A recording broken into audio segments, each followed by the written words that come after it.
Hello, I'm the Nostalgia Critic. I remember it so you don't have to. You know, what is it about sports movies? They're rarely good, and yet we always seem to enjoy watching them. Why? It's like watching a taped recording of a baseball game. We all know what's gonna happen in the end, so why do we waste our time watching it? This question has been plaguing me for the last 5 minutes, and I can't take it anymore. I have to discover the secret behind the nostalgic sports movies. In the late 80s and especially the early 90s, we get a huge flood of children's sports movies. You could say the start of it all was the Bad News Bears. At least that's where the formula started. You know, the formula about the underdog team of misfits who don't look like they have a chance and then somehow turn into the greatest team of all time within one season. It may have started with the Bad News Bears, but it was the Mighty Ducks that got the attention of our generation. It was about a lawyer who had to spend his community service time teaching pee-wee hockey to a bunch of rowdy kids. And as you might have guessed, hijinks ensue. Of course, in a matter of no time at all, the team makes it to the championship because they start playing with heart. It wasn't a good movie, but it wasn't really a bad movie either. It was just kind of a generic sports film. But for some reason, we all saw it, which meant not one, but 2 sequels actually came out of this, with the exact same storyline. But wait a minute, how can the exact same team that won the championship suddenly need to be trained again? Haven't you guys been training in the off-season? You know, I knew we forgot something.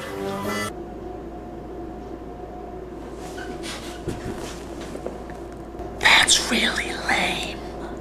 So this film spawned dozens of Mighty Duck ripoffs, including Little Giants, Little Big League, Little Angels in the Outfield. Well, okay, maybe they weren't all little, but you get the point. Everybody loved this formula and abused it to death.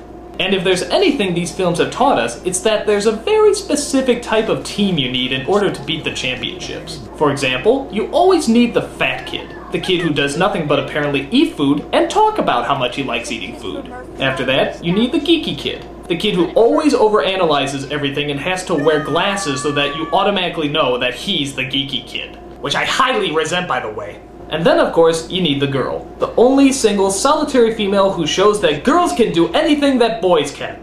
Except move a couch or pee standing up. We own that. And last but not least, you need the good-looking all-star. The character who's troubled, confused, and could be the best player on the team if only somebody would give him a chance. You're up, Emily. Me? But I'm just an emotionally troubled rookie. What could I have to offer? You got an angel with you right now. What? Oh, yeah. Apparently there's angels out there that help players win by cheating at baseball games. At least that's what they tell us in Angels in the Outfield. A film that stars an actor that you might find to be a little familiar. Tommy! Tommy! Tommy! That's right, Tommy from Third Rock from the Sun stars in this stinker, as he tries to ask his father when they'll be a family again. I'd say when the Angels win the pennant. In a last desperate attempt, Tommy actually turns to God and asks him for help. God, I'd really like a family. Maybe you could help him a little. Faster than you can say religious blasphemy, Tommy is visited by angels who actually help out the team to get them to the pennant.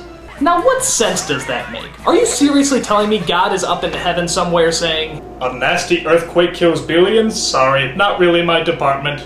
Oh, thousands of children starving in Africa? Sorry, I do work in mysterious ways." A little boy wants me to rig a baseball game so he can be reunited with his selfish jackass father? Angels, to your duty! You, stop that curveball! You, help his pitching! You, give him a back rub! You, get that creepy angel that looks like Christopher Lloyd to do some pointless flashy special effects! My God, I've never seen a cause more worthy! But not all sports movies necessarily have to follow a team. Like how about The Karate Kid? You remember, the kid that actually learns karate by painting fences and waxing cars. Yeah, I know this sounds like complete bullshit, but I believe in this method. So much so that I have been training for weeks, painting my fences and waxing my cars to become the ultimate karate master.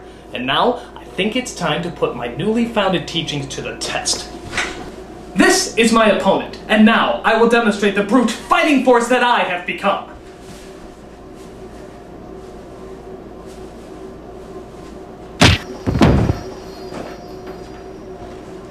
Okay, so maybe the idea is a little far-fetched, but not as far-fetched as some of the other underdog stories, where the star of the movie is literally an underdog. Like in Air Bud.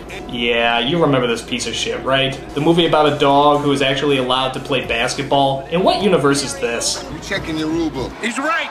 Ain't no rule said the dog can't play basketball. Oh, of course! It doesn't say in the rule book that I can't bring a dog in to play basketball. What was I thinking?